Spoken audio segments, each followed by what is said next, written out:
and opinions expressed in this program are those of the participants and do not reflect the views of BronxNet, the KittyRose lifestyle, or the program underwriters.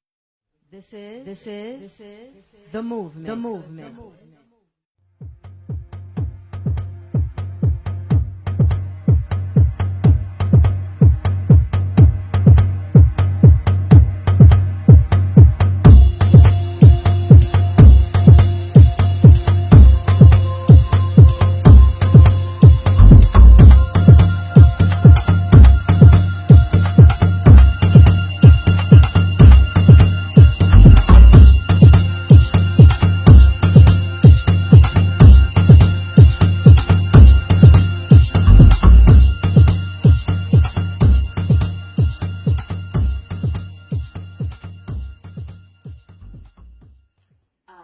So thank you guys for participating and joining us.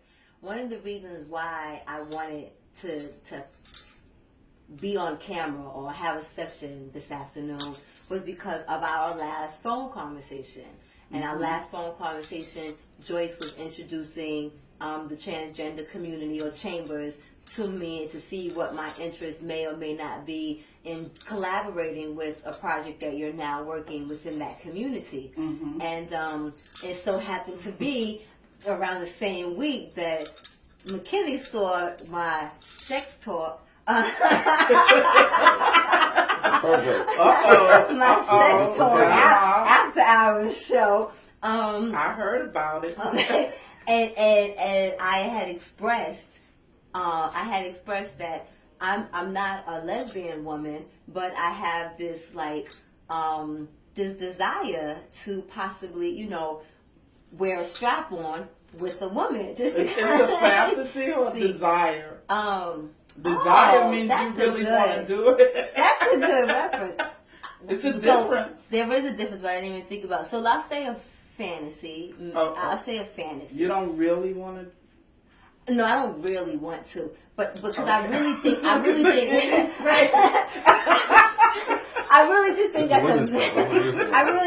a masculine part of me that just wants to, because I don't necessarily have a desire to be with women, even though I do have a titty fetish, so. I don't want to bring that up.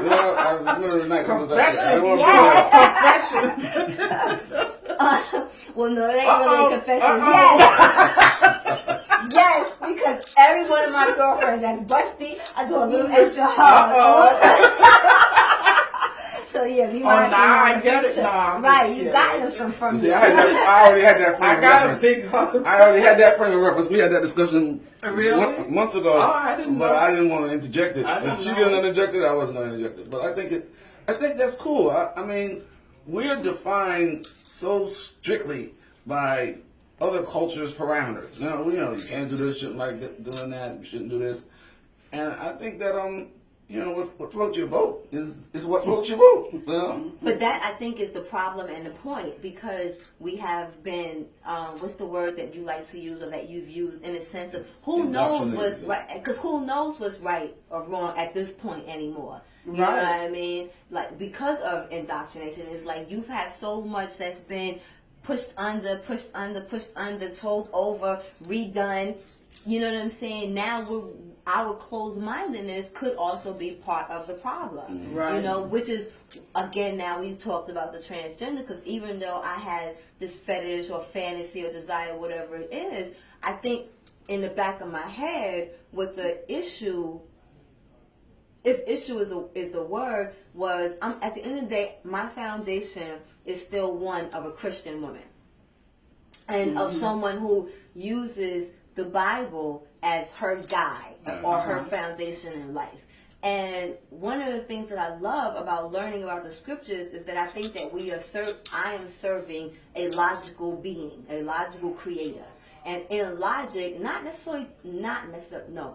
justifying, but in logic, you are who you are. You are. I don't feel God makes any mistakes, but you are who you are. I think there are reasons maybe behind homosexuality or transgender. I don't know, but it's not for me to judge, because that's your life.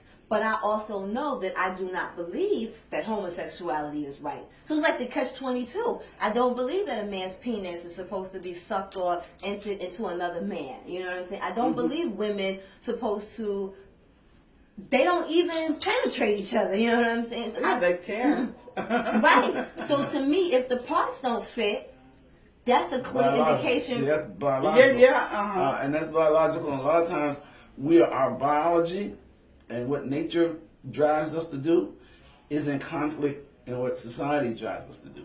Like, and I don't want to divert, but I'm just saying, for me, when we talk about polygamy and monogamy and stuff like that, I mean, okay, I can love a woman, and we could be in a committed, as defined by society, committed relationship. But that doesn't stop me getting an erection from seeing another one. Now that's just I don't control that.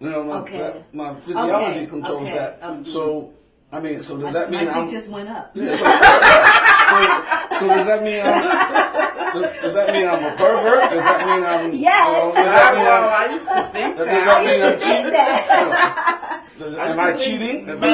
Men are perverts now, but. Somebody told you wrong, dear. No, I don't think that anymore, so but I used to. Yeah. But then what I'm curious about you is how do you resolve that conflict between your religious underpinnings, right, and your desire, your earthly desires, or your what do you call them, fantasies, or whatever, your sexuality. How do you resolve that? Seems. Is there a conflict? Obviously. Well, there really isn't a conflict, because at the end of the day, I think that as much as I'm allowing, or not really allowing, as much as I give respect for others about whatever it is that their life is, then the same respect has to be given to me. That I don't necessarily in my life feel that that's proper, but but as a Christian, I can't also be opposed to that, because I was told that Christ said that you know my people by their love. He didn't say you know my people by their religion, by their sex, by their race. He said you'll know my people by their love. So as a Christian woman, I have to show you love, and I want to show you love, and I give love just because that's how I'm made up, and so that makes more of what I may have been taught to believe. You know what I'm saying? Because again, I think this is another reason why we have this show, is because God is bringing different people to my life that necessarily I wouldn't have think or feel like your life is appropriate, but in hearing your story and having a conversation, who's to say your life is inappropriate when you still going through the same stuff I'm going through? Right. Inappropriate for who? Inappropriate for who? So that's what we was talking about. Like, how do you deal with that conflict if you have conflict? Because now if we do decide to work with the transgender community, how does that work? Are we on board because it's the new platform to be a part of, or are we on board because we really do feel like they have a voice? I recently started watching a show called, I think, Rise Up on HBO. Yeah, that was a special. I had to stop though. After like the Really? second or third show, I had to stop. Why? Because it's the same type of brutality as in racism and slavery and women's rights. And so I think I get sometimes, I'm too emotional already to constantly watch mistreatment. It was you know what I mean? emotional. And by the third show, I was like, oh my God. But it's what really happened. It is really happened. Yeah, and it still happened. happens. And it's sad that like, when I think about homosexuality or I think about transgender, I feel like it's like being black. We don't choose to be black. And that's why I can't, I would feel very hypocritical if I was to judge someone that was transgender or in the homosexual community, or and I didn't want that same kind of judgment being placed on me as a black person.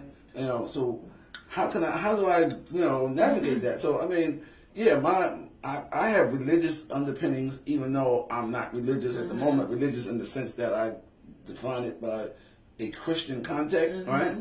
I look at more spirituality, but I still have those underpinnings. So because I was raised that way, and so I have to keep them in check, right? But then I also realize that people just need to let people be who they are, as long as they don't encroach on your reality, right?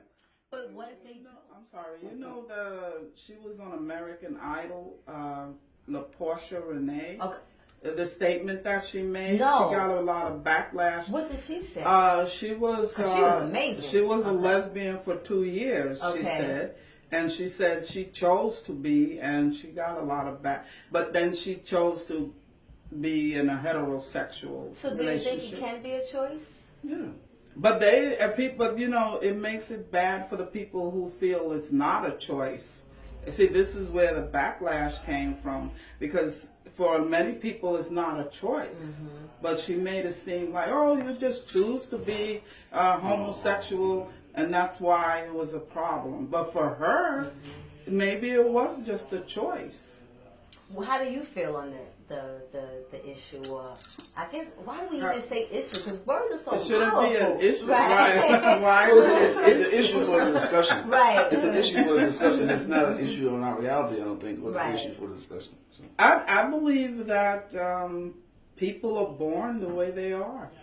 And I mean, because you have children as young as 6 or maybe even younger that feel like I should be a boy, I should be a girl. But then so how do you explain that? It's not a choice. Right, but then to me it's like, but what if we just have more Y chromosomes than X chromosomes? It's possible. Right, why does it have to be the label of you're in the wrong body? Because to me then now that crushes the creator. You're questioning how you were made, how you were born, and then how dare you do that? Not to say that you even want to question, because I know the pain, or I see the pain that they're going through being in, quote unquote, the wrong body.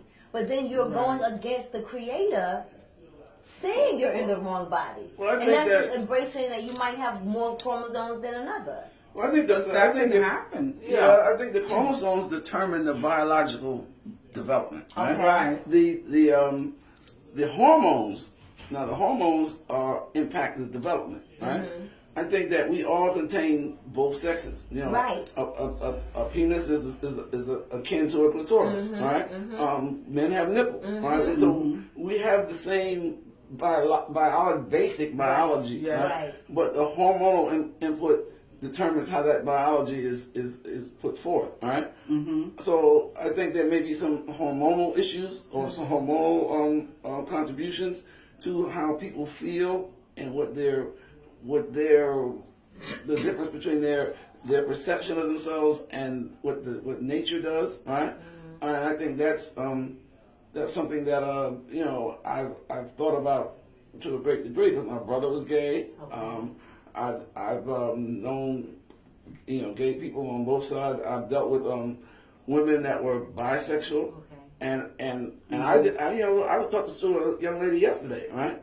And we were talking about, because she's living with a lesbian woman, and they're supposed to get married. But her and I had dealings in the past, right? So, and she tries to talk about her issues with sexuality, and she still she said I have a desire to be with a man, now and then, but I'm dealing with this lady, so I was asking her, well, it's getting complicated there. It's complicated because we make it complicated. Well, but it's not complicated for her.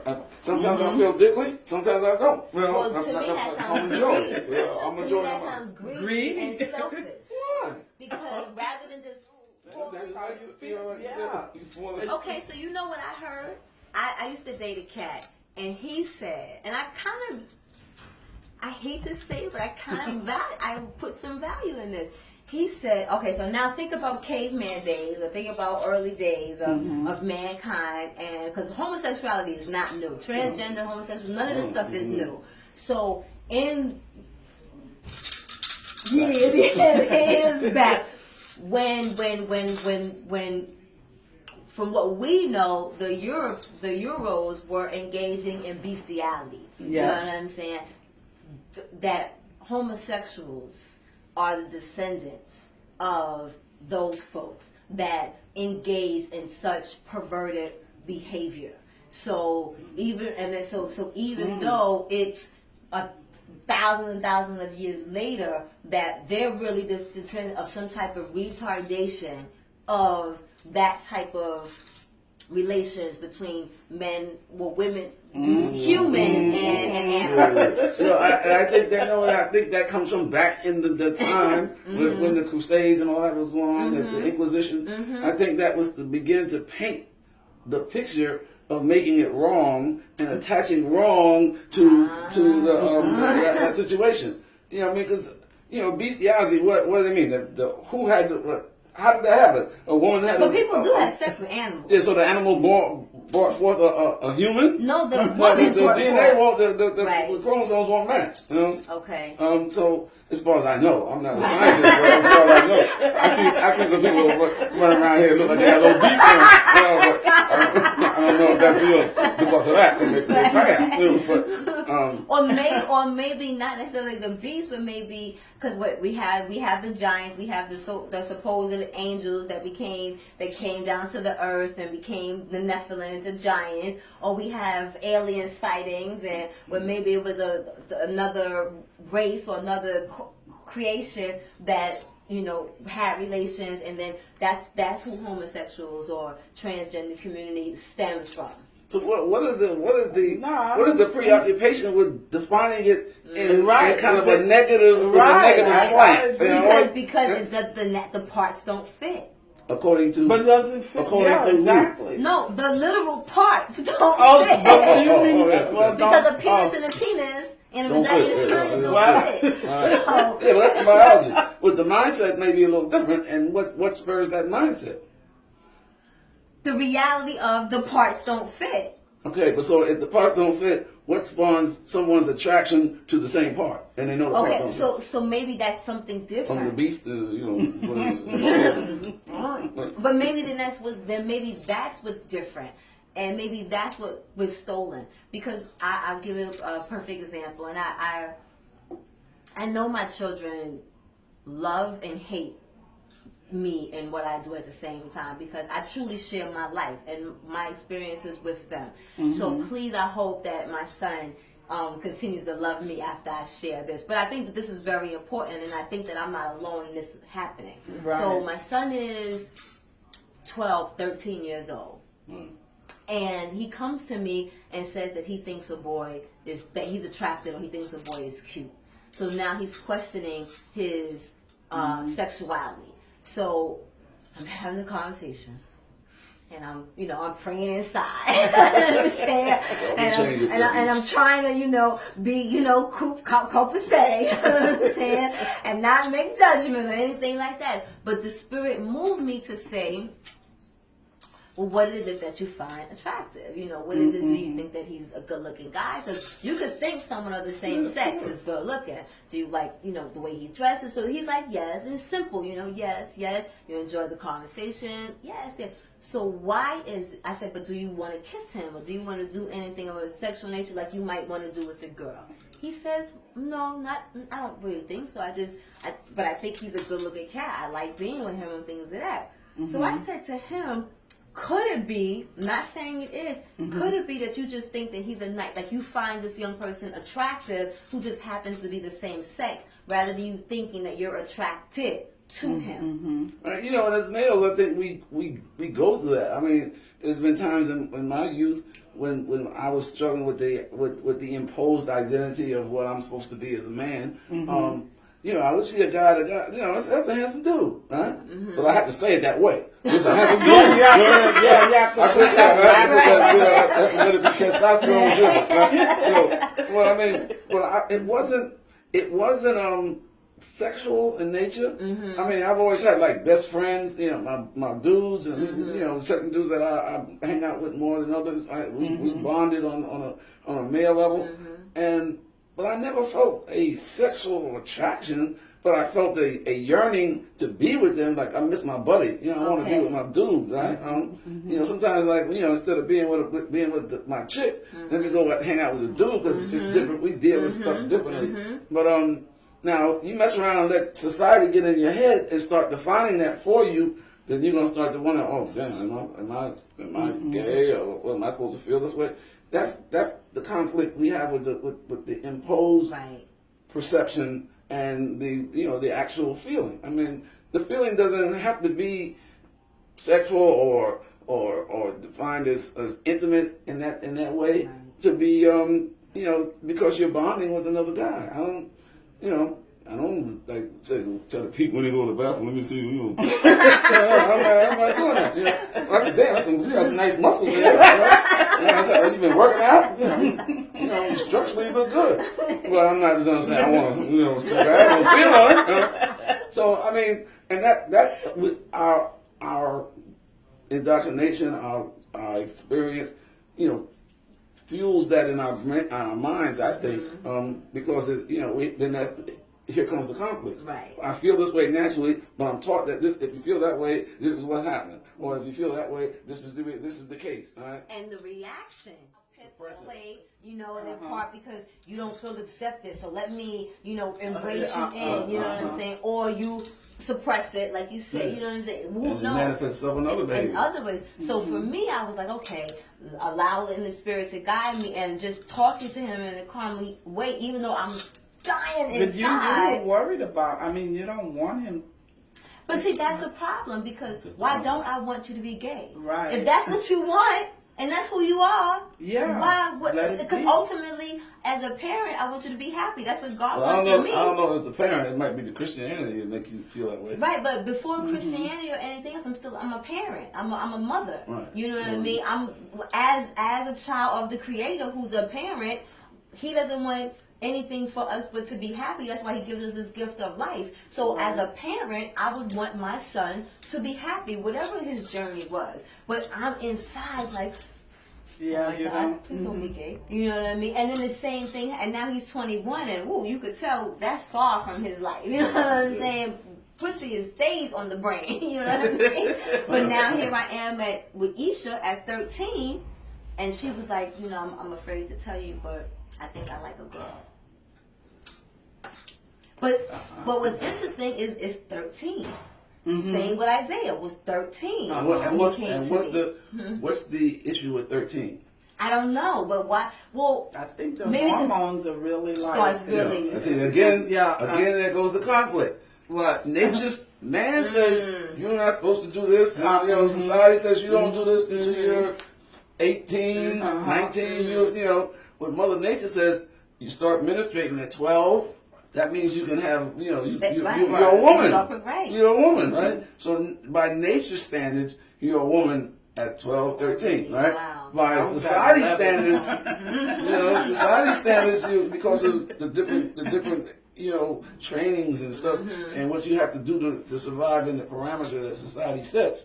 You're not a woman until that birthday. As soon as that birthday comes, you go from one, not a woman to a woman. At 12:01 a.m. You are a woman. I mean, if we stop, it just takes a minute to think of the absurdity and some shit that we subscribe to. All right, we would like to say, damn. And I've done that in a lot of ways that conflicted with my upbringing. So. But I have to find a way to process it. So that's why I say I'm not religious. I'm spiritual. Right. Because you need something. Right. I don't know if I need what was jammed down my throat by the slave masters. Right. But I do need something to help me to propel my vision of my journey. So what do you think you're gonna do? Where do you see yourself working with the transgender community? Well, it's not actually the transgender. It's the what is it? LGBTQS. They keep it's gay, lesbian, bisexual, and transgender. Well, the lady that I'm speaking of, she's an ordained reverend. Wow. I think youth reverend, and she's a lesbian, and she started the first and only Chamber of Commerce, the LGBTQS Chamber of Commerce in the city of New York.